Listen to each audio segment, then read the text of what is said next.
સરકારે કાયદો બનાવ્યો છે જનતાની સુવિધા માટે, પણ સરકારી બાબુઓ તે કાયદાને ઘોડીને પી જાય છે પોતાની સુવિધા માટે। વર્ષ 2025માં ગુજરાત સરકારે ખૂબ જ જોરશોરથી જાહેરાત કરી હતી કે હવે આરટીઆઈ કર્યા વગર જ 17 મુદ્દાઓની માહિતી સીધી વેબસાઇટ પર મળી જશે। દાવો કરવામાં આવ્યો હતો આરટીઆઈ મુક્ત શાસન અને ભ્રષ્ટાચાર મુક્ત ગુજરાતનો, પણ આજે એક વર્ષ પછી પણ વાસ્તવિકતા કંઈક જુદી જ છે। વાસ્તવિકતા એ છે કે સરકારનો આ ડિજિટલ આદેશ માત્ર કાગળ પર જ રહી ગયો છે અને વહીવટીતંત્ર હજુ પણ માહિતી છુપાવવામાં જાણે કે મશગુલ છે। સરકારે આ નિયમના કડક અમલ માટે જૂન 2025ની ડેડલાઇન આપી હતી। આજે એક વર્ષ વીતી જવા છતાં ભ્રષ્ટાચાર નાબૂદ કરવાના સરકારી દાવાઓ સામે તંત્રની ઘોર ઉદાસીનતા સામે આવી છે।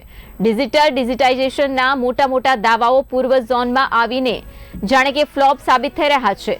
માહિતીના અધિકાર આરટીઆઈ એક્ટની કલમ 4B હેઠળ પ્રોએક્ટિવ ડિસ્ક્લોઝરનો નિયમ ફરજિયાત છે, છતાં પણ પૂર્વ ઝોનમાં તેનું સરેઆમ ઉલ્લંઘન થઈ રહ્યું છે। ગેરકાયદેસર બાંધકામો અને દબાણો પર શું એક્શન લેવાયા એ સ્ટેટસ જાણવા માટે લોકો આજે પણ વલખા મારી રહ્યા છે, કારણ કે એસ્ટેટ વિભાગની વેબસાઇટ આજે પણ અપડેટ વગર ખાલીખમ પડી છે। ત્યારે સવાલ એ થાય છે કે પૂર્વ ઝોન એસ્ટેટ વિભાગ આ ડેટા કેમ છુપાવી રહ્યું છે? શું ગેરકાયદેસર બાંધકામો અને દબાણોની વિગતો જાહેર થઈ શકે? તો જો કોઈના આકાઓ નારાજ થઈ જશે તેવો પણ અહીં જાણે તેમને ડર છુપાયો હોય તેવું લાગી રહ્યું છે। પછી સવાલ એ પણ છે કે પછી અંદરખાને કોઈ મોટો ખેલ ખાલી રહ્યો છે। તો સાહેબ, એક વર્ષ વીતી ગયું છતાં પણ હજુ તમારો ડેટા જ ભેગા નથી થયો તેને લઈને પણ સવાલ। જો એક નાની માહિતી ઓનલાઈન મૂકવામાં વર્ષો નીકળી જતા હોય તો જનતાને પારદર્શિતા ક્યારે મળશે?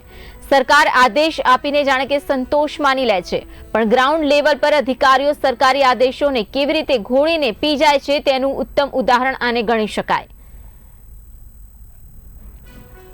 માહિતી સાથે જોડાઈ રહ્યા છે સંવાદદાતા પંકજ મકવાણા। પંકજ, જણાવશો કે ખૂબ જ ઘોર બેદરકારી અહીં જે દાવાઓ કરવામાં આવ્યા હતા તે દાવાઓ પોકળ સાબિત થઈ રહ્યા છે। શું આ બાબત સરકારને ધ્યાનમાં આવી છે કે કેમ? જી વિધાતા, સુપ્રીમ કોર્ટના આદેશ અને રાજ્યના સામાન્ય વહીવટી વિભાગ જીએડીના અનેક પરિપત્રો થવા છતાં માહિતી અધિકાર આરટીઆઈ અધિનિયમ 2005ની કલમ 4(1) મુજબ તમામ સરકારી વિભાગો માટે પ્રોએક્ટિવ ડિસ્ક્લોઝર સ્વેચ્છાએ માહિતી જાહેર કરવી ફરજિયાત છે। ગુજરાતના સામાન્ય વહીવટી વિભાગ દ્વારા 1/5/2009 તથા 13/5/2025ના પરિપત્રો તેમજ તારીખ 17/7/2019ના ખાસ આદેશ મુજબ તમામ સરકારી કચેરીઓએ જાહેર કરવું જરૂરી છે। પૂર્વ ઝોનના એસ્ટેટ વિભાગના વિનય ગુપ્તાને મળી આ બાબતે રજૂઆત કરતા તેમના દ્વારા આશ્વાસન આપવામાં આવ્યું છે કે ટૂંક સમયમાં આ માહિતી કમ્પાઇલ કરી અને અપગ્રેડ કરવામાં આવશે। જી બિલકુલ, એક વર્ષ થયું, હજુ પણ કેટલો સમય માંગી રહ્યા છે તેઓ? એમને રૂબરૂ રજૂઆત કરતા એમના દ્વારા જણાવવામાં આવ્યું હતું કે અમે લોકો જે તે માહિતી હતી એ માહિતી ભેગી કરી અને અપલોડ કરવાની પ્રક્રિયા હાથ ધરેલ છે, કોઈ ખાસ કારણસર અપલોડ થયેલ નથી। એમનું ધ્યાન દોરતા એમના દ્વારા જણાવવામાં આવ્યું હતું કે ટૂંક સમયમાં અપડેટ કરવામાં આવશે। જી પંકજ, આભાર આ માહિતી માટે। જી।